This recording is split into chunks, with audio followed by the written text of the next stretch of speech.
अस्सलाम वालेकुम नाज़रीन। गुज्जू रिपोर्ट शहबाज अली मला MQM पाकिस्तान ठटो ज़ोन पारां 30 सेप्टेम्बर जे शहीदनि जे असाले सवाब जे लाइ क़ुरान ख़्वानी ऐं फ़ातिहा ख़्वानी जो अहतमाम।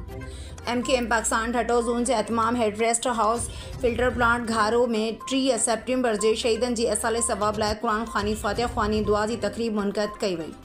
उन मौक़े ते zonal incharge Mohammad Isa Jokhio, joint zonal incharge Syed Zafar Ahmed, Umer Qamar, Saeed Sheikh, zonal committee जा मेंबर अब्दुल खालिक ख़ास के लिए मुमताज़ शोर समेत मुख्तलिफ़ यूनिटन जा ज़िम्मेवार ऐं कारकुन वॾी तादाद में शरीक थिया। तक़रीब दौरान शहीदनि जे बुलंद दर्जन मुल्क ऐं क़ौम जी सलामती, अमन अमान ऐं इस्तेहकाम लाइ ख़ासि दुआऊं कयूं वयूं। ज़ोनल इंचार्ज मोहम्मद ईसा जोखियो पंहिंजे ख़िताब में चयो त शहीदनि तहरीक जे बका ऐं असूलनि जे लाइ पंहिंजूं जानियूं क़ुर्बान कयूं, जिन जूं क़ुर्बानियूं कॾहिं बि विसारे न सघिबियूं।